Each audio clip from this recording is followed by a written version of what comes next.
Welcome back to the People Analytics Podcast. I'm your host, Lindsay Patton. Today I have with me Rahimeh Ramezany, who is the Diversity, Equity, Inclusion, and Intercultural Practitioner. And you just launched a business, didn't you? I did. Yes. Thank you so much for having me. It's an honor to be here. Yeah. So let's talk about your new professional news for a quick second. Yeah, for sure. I mean, I'm happy to talk about it anytime. My name, thank you so much, is Rahimeh Ramezany. I'm a diversity, equity, inclusion, and intercultural practitioner, including consultant, speaker, content creator as well. I love posting on all the social medias. That is definitely my thing. If you are not on social media, you are an incredibly healthy person. And like, what do you even do with your time? Do you have like a life in person with people and friends? Like, like who? Anyway, yeah. So I have a DEI consulting business that is me, myself, and I solopreneurship. It's definitely been a dream for a very long time. So I am very incredibly grateful to be doing that now. I focus on Muslim inclusion and equitable access in predominantly Muslim spaces, as well as incorporating religion overall, not just like considerations of Muslims into existing DEI efforts. As the listeners may or may not know, DEI really has been focusing primarily up until this point on like race, sexual orientation, and gender, and those are all really great areas of attention that need attention. However, bringing in religion is really important as well, even though it is incredibly sticky, and there are very important reasons and to honor why though they're sticky and people want to avoid the subject. However, most people around the world do identify with some religion or some faith of some kind, and so making sure that there is space to bring your full authentic self to work if and to the extent that you wish to. Yeah, and that's why it's so important that we have the conversation today, because you say bringing your full authentic self to the workplace. And I feel like, what we're trying to do on this podcast is, encourage those spaces where people can feel comfortable where they work and have purpose in their work as well. So thank you so much for joining me and having, the conversations that we're going to have. First, breaking down common biases against Muslims in the workplace, they happen. So how do you break down those, that kind of bias when you work with HR leaders or business leaders? Definitely. So in the United States, where is my current context? So overall in the world, there are an estimated 1.8 billion Muslims. Billion Muslims. That's about 25% of the world's population. That is a fairly old statistic. So like 10 years or something. I haven't seen more recent stats. So do with that information what you will. But however, having said that, like a huge percentage of the world's population is Muslim. However, bringing that to the United States, Muslims are estimated to only be about 1% of the population, about 3 million people. And that is mostly concentrated in major metropolitan areas. So if you don't live in a major metropolitan area, you probably have never met a Muslim. You have probably only learned about Muslims through the media, which we can probably understand may lead to stereotypes, right? So in the workplace, if this is the first time that you are engaging with a Muslim or have a relationship with a Muslim in any like actual depth, and not just being like, oh, look, there's a hijabi woman walking across the mall, right? Hijabi is just like the word for a Muslim woman who wears the head covering, the Muslim head covering called hijab, which you can see me wearing. Not all Muslim women wear hijab. And it doesn't always look the same, but some Muslim women do choose to wear the hijab, again, as you see me wearing. And so like, that's one of the things that you can like visibly see someone walking at a distance and be like, oh, that person's probably Muslim. But again, that's not like any way of breaking down barriers or stereotypes. It's literally just seeing someone walk by. So the idea being, if you are in a working space where you're working with a Muslim and you have these stereotypes, taking things by the intrapersonal perspective, the interpersonal perspective, and then systemically / institutionally. So what do I mean by that? Intrapersonally is like internally realizing, having the self-awareness when a bias or a stereotype starts to appear in your mind, and then you start to act on that for either through your language or your behaviors, right? A lot of stereotypes around Muslims include like, oh, all Muslims are Arab or all Arabs are Muslim, right? So if you interact with someone who you know is Arab, your automatic assumption is that they're Muslim, when that simply is just not the case. There are many Arabs who are Christian, who are Jewish, who are of any other religion or no religion, right? That's not the same thing. And actually, most Muslims in the world are from and live outside of the Arabian Peninsula. So that's one example. Another stereotype, especially around Muslim women, is that we are oppressed, that we're quiet and we're meek and so we're submissive. And if you have that stereotype, you clearly have not met any Muslim women.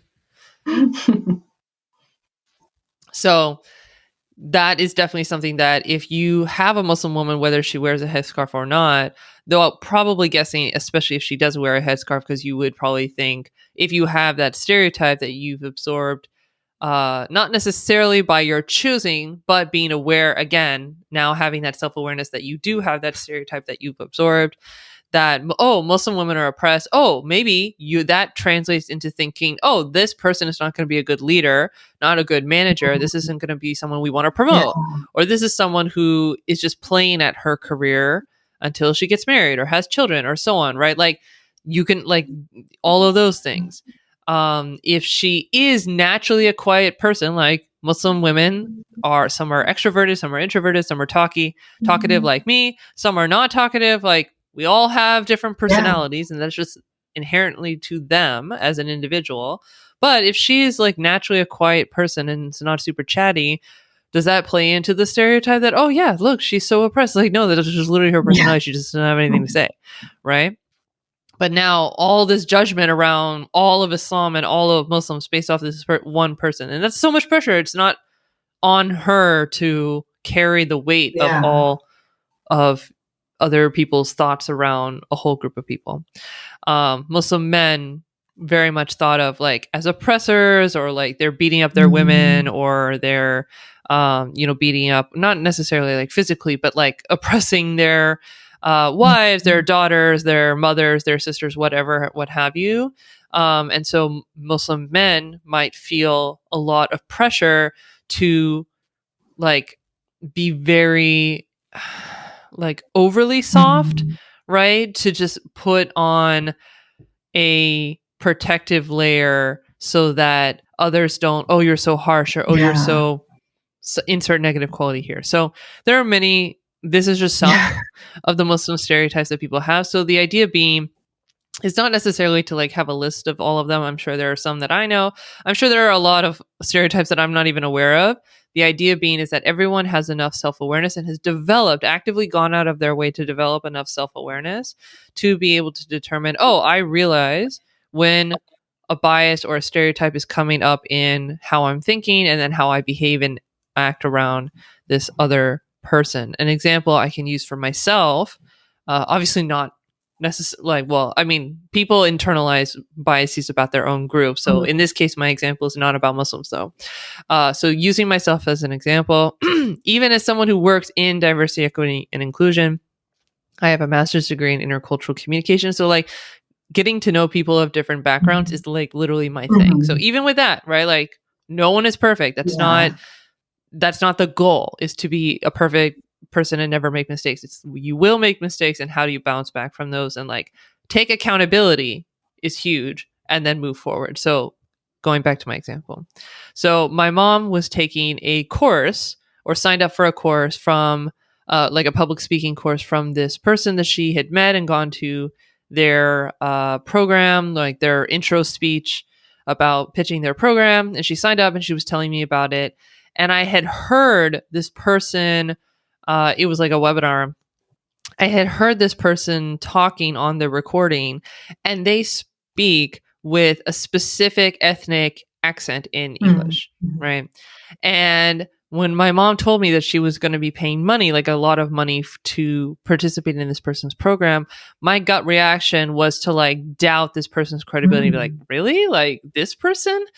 And because I have gone out of my way and spent a lot of time and effort developing my self awareness, even at that point, and this was years ago, I was able to catch myself in that moment and be like, oh my gosh, I'm having this negative association purely based on their accent. Right. And so, again, like, yes, there was a moment of feeling shame and embarrassment, even though it was like privately in my own mind. It wasn't like I was being caught in public. And it's okay to feel those emotions, like let it ride through you, like let yourself feel it. Like it's good to feel like some level of embarrassment for Yeah. things when you make mistakes. I really believe like emotions are just signals to you about your outer world and giving you information, right? And when you let yourself feel those emotions and ride through you, you're able to process them and move forward. So I had that moment of being embarrassed. And now when I engage with people who have that same accent, I am very aware of like, hey, Rahimeh, we know that we have this bias about this group of people that speak with this accent. And so I'm going to be extra attentive to make sure that I am not making assumptions about their skills or their credibility, right? Yeah. So that's just one example intrapersonally. And then, of course, interpersonally in interactions with other people who, in this case, are Muslim, making sure that, you're checking for if you are on a hiring panel, if there is someone who, quote unquote, looks Muslim, even if they aren't actually Muslim, that people aren't being discriminated against. If a Muslim woman does wear hijab or, the religious head covering, that she isn't afforded, disadvantages based off of that. She's being judged purely on her credentials and her abilities. If someone doesn't want to shake hands with someone of another gender, like make physical contact, specifically, it's not the handshaking, specifically, it's physical contact between yourself and someone of a different gender. They're not like, oh my gosh, you won't shake hands. How unprofessional. Okay, off you go. We don't want to hire you, Yeah. and so on. And so I also, while you're speaking, I want to make it clear to the audience, the amount of work you're doing, emotionally, and how it's Mm, tied to, the work you're doing professionally. And so I want to thank you for, mm, coming on the podcast and sharing this information when it can be emotionally mm, taxing for you. I can imagine mm. sometimes. Thank you. Yes, it is for myself and for anyone speaking about an area of marginalization that they experience and that their community experiences. Even having said that, I am incredibly privileged in the area of the country that I live in, that I am a US citizen living in my birth country. I know there are Muslims and other groups as well, right? I don't want to accidentally contribute to the stereotype like that Muslims are all foreigners. There are many Muslims who are citizens who have been in the country for many, many, many, many generations. For instance, 30% of the Muslim American population is Black, Mhm. right? So African American, so those descendants of enslaved Africans, folks who are African themselves, African immigrants, or they are children of African immigrants. There's also Afro Latinx folks. There are like so many other places where like different people come that are not immigrant based. So like just keep in mind again, like the diversity of Muslims. That's definitely something I'm a broken record around. Like Muslims are incredibly diverse. We're not a monolith. We are very different from each other and all those things. Again, like kind of going back to the idea of like not all Muslims are Arab and not all Muslims are not all Arabs are Muslim and not all Muslims are Arab. And yeah, so thank you. I appreciate the recognition and understanding that talking about an area of marginalization and trying to advocate for your group has like an extra little layer of stress, I guess. Like emotional tax is what I've heard in DI spaces we refer to it as. Like again, and it's a good I like that terminology, like a tax. Like you just have that extra little layer that you have to pay. It's not just going to work, putting in your hours, doing the thing, and then leaving, and then like you don't have that like emotional baggage that you Yeah. have to like decompress after. It's not to speak negatively or badly or lightly of other kinds of work, not at all. So please don't understand that that's what I'm saying. That's not at all what I mean. However, yeah, when you're doing the kind of work that this is, like, you really have to be careful of self-care and your mental health and your physical health. And yeah, like just getting out in the sun and just being like, oh, okay, the world is not all shadows and darkness. Yes. And I really appreciate, how you gave that example of your own interpersonal bias, because I think we're very afraid as humans of messing up. But Mm, it's also important to recognize that, like you said, certain areas where people grow up don't give them access mm, to that, to mm, diversity that other people mm, have, or there's that systemic, deeply embedded systemic issues that, are very difficult to mm, recognize unless you're being active about it. So, yeah, it's mm, important to recognize that, we live in a culture that there's bias embedded in our culture all over the place. mm.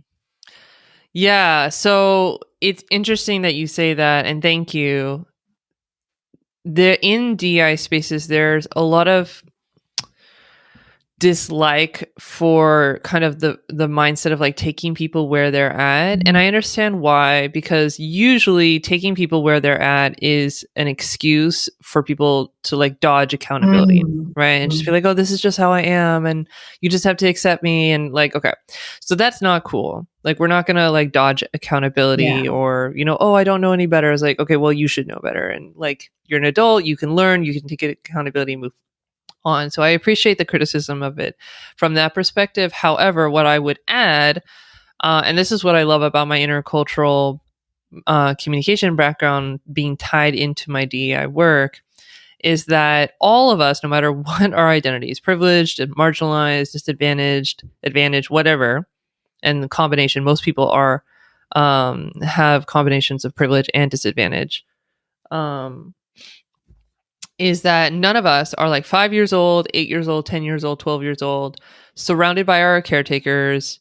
If that's our parents, teachers, babysitters, media, what have you, all of our different like sources of information as we're children, and sitting around and being like, hey, aunt, you just said this thing that is assuming this about this group. Could you please cite your sources on where you got that Yeah. information? Like, Right. no, there's no 10-year-old sitting around. Like, all you do is you see these adults, like, and especially like as folks who were children once ourselves, like, we know children look at adults like, oh, you know Yeah. everything. Like, you, like, literally the whole world is something that you are aware of. You are teaching them, like, especially if they rely on you for like love and sustenance, which, right, that's what we're talking about. And children literally are not capable of having that kind of critical Yeah. thinking, right? So all of us are growing up in those environments, absorbing messages that we are unaware of the full consequences of, and even to this day as adults we're not aware of the full consequences of, until we get older, and then we realize and we learn, Mhm. okay, here are all the biases. Here are some of the biases, and I know that there are more that I don't know of that you only realize you have when you interact with other Yeah. people, right? Which is why, one, interacting with different kinds of people is so important, so you can like further deconstruct biases that you have, but without putting it on the other person to like educate you for yourself, instead of you taking on the work of doing that and hopefully not causing, God forbid, causing any harm to them, though that does happen. So again, realizing, so going back to the idea, all of us were children. We absorb messages from all these different sources. We literally were not capable of having the critical thought. So it's not your fault. However, that doesn't allow us to dodge the accountability of like, now Yeah. as adults, we need to unlearn those things and take responsibility. And again, the whole point of we want to make the world a better place for all human beings, Mhm. right? If that is not something you want to do, then that's a different conversation to be Yes. having. But assuming that everyone like listening here wants to make a world that is equitable for everyone, inclusive for everyone, and recognize the full diversity of human experiences, which is a beautiful, beautiful Mhm. thing, then this is something that I put to you. So if we know that we're not growing up under environments that are perfect and Mhm. keeping us free of biases, and biases are like generally a natural shortcuts in our brains to Mhm. be like, oh, this happened and this happened. And so my brain makes a shortcut saying like, oh, if this happens, or if I see this kind of person, or these circumstances happen, then jump to this conclusion instead of having to do the math Yeah. every single time from scratch. Like our brains inherently are trying to like find shortcuts, right? Yeah. So again, like looking at our natural inclinations and not being like, oh, we're inherently evil, malicious people, so therefore like I need to hate on myself. No. Again, our brains are naturally wired to try and do less thinking. Yeah. So we have to actively push ourselves to think more and be more critically minded.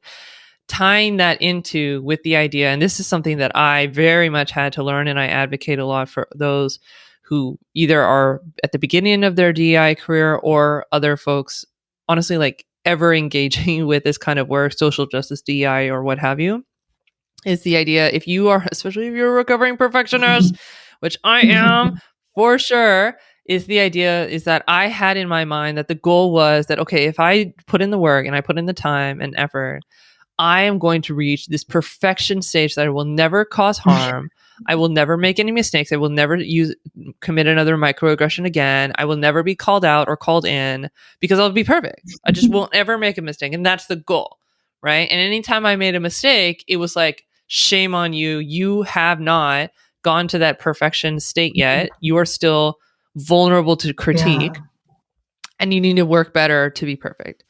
So we're, Lindsay, you're laughing because like when you say it out loud, you're like, that is ridiculous. That's not possible. And so like, let me say to you directly, you listening today, that is not ever going to be Yeah. possible. The goal is not perfection. Perfection doesn't exist. You and I, myself included, I do this work professionally. I will always make mistakes. You will Yeah. always make mistakes. So letting go of that, I have to be perfect, like learning to let go and accept. And then what you replace that with is when you know better, you do Yeah. better. Learning to take accountability. When someone does call you out or call you in, whatever method that they use, you can recognize that, oh, I'm being told that I made a mistake, or I, God forbid, committed some harm, or I committed a microaggression or what have you. But you're not shocked, like you're not so rocked to your core that that happened because you knew that that would happen eventually, right? You're like, okay, I knew this would happen, and then it has happened. So you're not shaken to your core.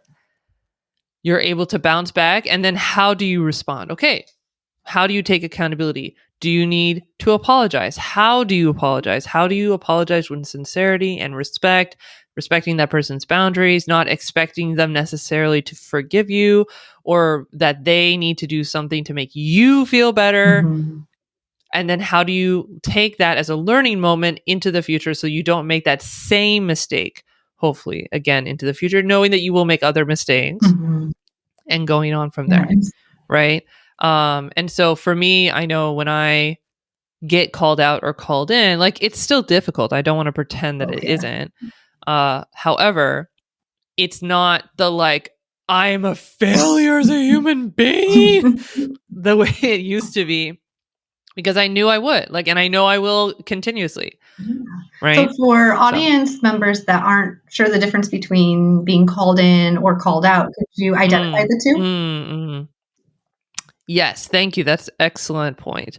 So, calling in is generally the more preferred option. However, it is more labor on the part of the person doing the calling. Mm-hmm. So the idea being is that it is an invitation to check your privilege or check your assumptions, or, hey, you don't realize that you may be committing harm. Let's have a conversation about it. Let me discuss it with you. Let me explain it to you, that sort of thing. It can be done publicly, but usually is done Mm-hmm. privately. For instance, like if if a group of 5 coworkers are in a meeting together and one person commits a microaggression, one of the other coworkers will pull them aside afterwards and hold space with them and call them in and explain to them what the problem was and work through their emotional response and all of that. So you can see that like that's a lot of work Mm-hmm. for that person. Calling out, there are different like feelings in the DEI space around calling out. Some people are more likely to lean on that method than others. And my belief and understanding is that those who rely on calling out more, which is more like a direct, like publicly, hey, you're causing harm, and not paying as much attention to that person's reputation, I guess, is the point being that the person doing the calling out doesn't owe the person causing harm the protection of their reputation, because they're actively causing harm to another human being, right? So you don't get as much protection for your good intentions if you are actively hurting someone, right? So I can understand that. I personally am inclined to leave calling out for public figures who will not be responsive without a public outcry. So, leaders, politicians, similar sorts of individuals, they are, especially folks in leadership, especially those with institutional power. Yes. So this would include company leaders as well. If you are someone who really should know better, who should have teams, if you have a DEI department, you should have a head of DEI who is on your C-suite, who is directly advising you, telling you what's what. You should give them enough power in the organization to be able to educate and, put policies into place where things like this don't happen. And so if it does happen because you are like actively just not caring enough to do so, then I'm sorry, you probably deserve to be called out publicly, right? Like you're actively causing harm to people. Yeah. So that would be the difference between calling in and calling out. Thank you for sharing. It's definitely, I think the calling in approach can be so helpful, and I appreciate it when I'm called in myself, when I make mistakes. But agree that, if there's a how the hell did this happen moment, then you deserve to be called out. So we are reaching the 30-minute mark. So the last portion of the podcast, I'd really like to get into how, American culture has really, really Americanized Muslim words. And, for example, we hear, I feel like we say Iraq so often, and that's not, with our American accents. I have my Midwest nasally accent, and we just really mangle, terms.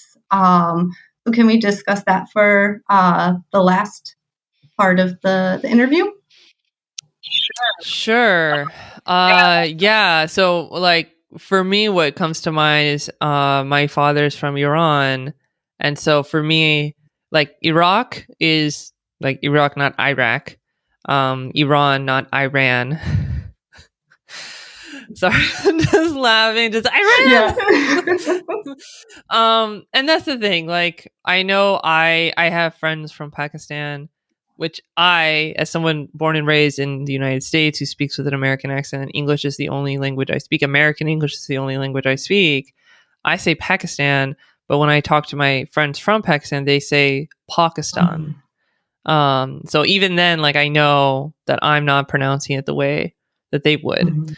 I know, for instance, like, and this is like outside of the Muslim context, China does not call itself China. South Korea doesn't call itself South Korea. Like a lot of countries have named other countries different things. However, what you're saying around like Muslim majority countries, just being careful not to conflate a country with a Muslim majority or even a Muslim government with like being like representatives of Islam, or like just like being a little just attentive around that like correlation. But definitely like Arab or other cultures country names, definitely like getting a little bit of an American pronunciation twist. But especially Iraq and Iran being like the top two in my mind. Yeah, because I know that those two countries have been talked about quite a bit in, in American What culture. could you possibly be referring to? I'm confused. Just a little bit. Don't worry, I'm incredibly sarcastic. Like I don't mean I'm good. That's why I enjoy you. So, Oh, yeah. good. I'm so glad. No, my humor gets me in trouble a lot of times. Like I have to be very careful because growing up, like both sides of my family, it's so funny because my mom is like of mixed European white descent, and my dad is an Iranian immigrant. But both sides are incredibly sarcastic. So like there was no way I wasn't going to be a sarcastic human being. But getting older, you realize that a lot of people don't understand sarcasm. So if you are around someone who speaks fluently in sarcasm all the time, you come off as a horrible human being. Like people take you seriously. You're like, oh my gosh, no, I didn't mean that. No, like please. And they're like, what do you mean? Why would you say something if you didn't mean it? I'm like, this isn't Yeah. like, I'm sorry. I for someone who, has to reel in the sarcasm a little, I can relate very much so. We're just Yeah. goofing off. That's all we're doing. Yeah. Like if it sounds like I just said something completely ridiculous and you're shocked that I just said, like, that's a pretty good indication that I'm joking. Yeah. So yeah, wrapping up, I know that it's really important that we all work on sharpening our skills to Mm, recognize and mitigate bias. So for people mm, who mm, want to really, um, have that self-awareness, where is a good place to mm. start? So, like I mentioned at the beginning, I'm really big on like social media, which again, it's not for everyone. And I'm not talking about posting, I'm just like consuming social media content. And I know there are a lot of folks who that's not their thing. And again, you are like an incredibly healthy human being and I'm jealous. But if for the rest of us trolls who are on social media all the time, one method, yeah, no, like That's a how lot we of people found each like, other. thank you. I am like I basically live on, yeah, Yeah. anyway.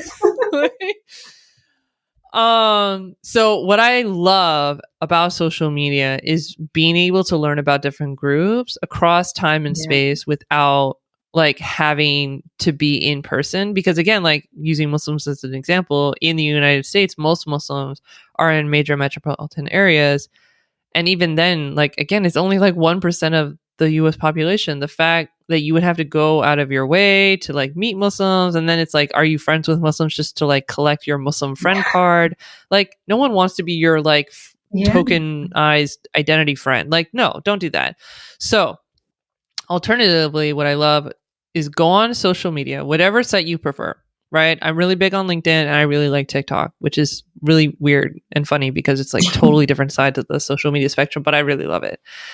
So go to whatever social media platform or platforms you enjoy, go to those platforms and find Muslim content creators or any content creator for other groups that you don't identify with. Like try and pick like one at a time so you can really focus on them and learn more about it. And then like as you feel like you're starting to get a lot of repeat content and you understand a lot about their group, add another one. Like don't like unfollow all the other content creators, but just like add another one as you feel like you have the capacity. So the idea is like go and follow a number of accounts, not just one, because there's never going to be one Muslim experience, one Black experience, one female experience, one, I don't know, Indian experience. Like what have you, whatever identity that you want to learn about, there's never going to be one different one perspective on that. So following multiple creators who have different lived experiences of the same identity. And whenever you're on social media, you're going to see their posts and it's going to take 30 seconds, maybe 60 seconds to read the post, to watch the video, read the graphic, whatever it is. And then you scroll by and you continue with your social media feed as usual, right? And so the idea is like over months and months and months, it's like drip, drip, drip, drip, drip. All of a sudden, not all of a sudden, but like this very slow integrated way, you're learning about another group.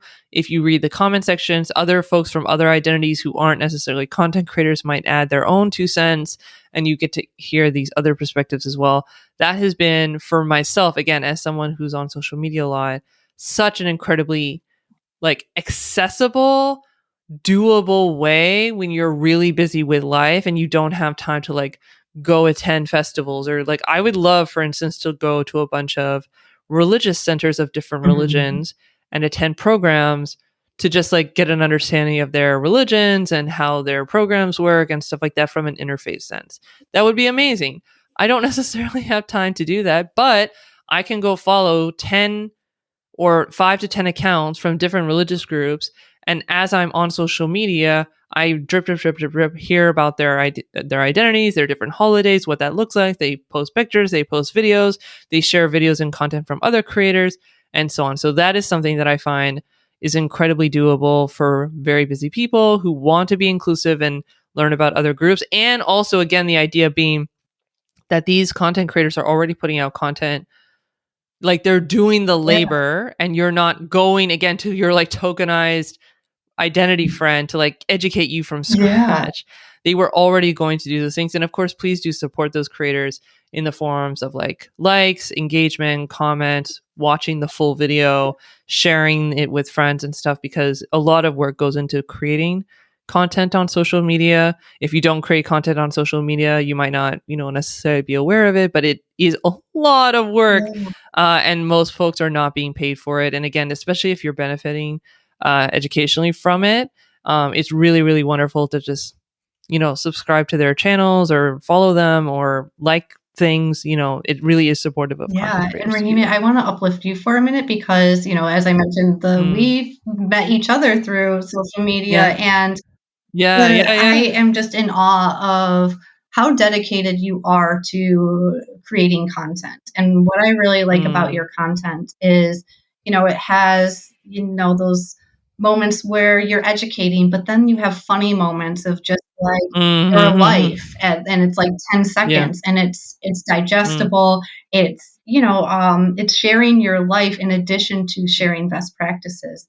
So, because I Yeah. just adore what you're doing on social media, could you Oh, share thank you. where people can find you? Yeah, thank you so much for asking. So my home is my website, rahimehramezany.com, just my name. However, unfortunately, I'm sorry, yes, you will have to learn how to spell my name. But on there, you'll find links to LinkedIn, TikTok, YouTube, and Instagram. I am most active on TikTok and LinkedIn, but I know that's not everyone's thing. You will find me on Instagram and on YouTube as well. I really encourage you to check out the content that I put out there. I am continuously learning from people's engagement and what topics people are interested in. So please feel free to leave feedback on what kind of other topics you are interested. I don't, just to be clear, I don't talk about Islam, the religion, very much because I am not an Islamic scholar, and my purpose is not to teach the religion per se. It's more about like the lived experiences of the people, and just humanizing us as, again, like, as human beings that we are. Yes, thank you so much again for your time. This is such a valuable conversation. And before we sign off, is there anything that you would like our audience to know? Thank you so much, Lindsay. I really, really appreciate it. I'm honored to be here. It is a privilege to speak with you and to speak with your audience. If there's anything that I can leave listeners with, is that no group, Muslims or otherwise, are a monolith. And what I mean by that is no one group is a giant gray blob that all thinks the same, lives the same, values things the same, and so on. I'm really big on, like, yes, I use Muslims as an example. That's my lived experience. That's what my business is centered around. However, hopefully you're able to remove the word Muslim and replace it with other identity groups, and the general strategy should be able to apply. So again, Muslims are not a monolith, but no group is a monolith. And you can learn generalizations. I personally believe that generalizations help kind of give you a shortcut into understanding generally how cultures and different identity groups work and how they might be different from others. However, you need to be able to have respectful conversations where you check in with the actual people in your life, whether they're coworkers or friends or community members or what have you, about what their needs are.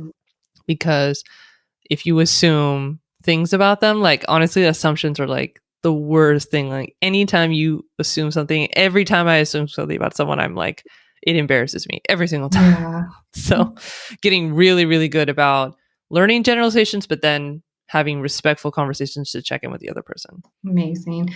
If you or anyone you know is like Rahimeh and is dedicated to making the workplace a place where people can be their full selves, reach out to me, Lindsay at StaffGeek.com. Thank you for listening. Thank you for listening to StaffGeek's People Analytics Podcast. I'm your host, Lindsay Patton, and I'm always looking to interview leaders who put people first. If you or someone you know lead with a people-first mindset, please email me at lindsay@staffgeek.com. That's LINDSAY at staffgeek.com. If you want to take things a step deeper and understand your organization's true culture DNA, I encourage you to take StaffGeek's free culture assessment. Just head to staffgeek.com and click the button that says Free Culture Assessment. Thanks again for listening.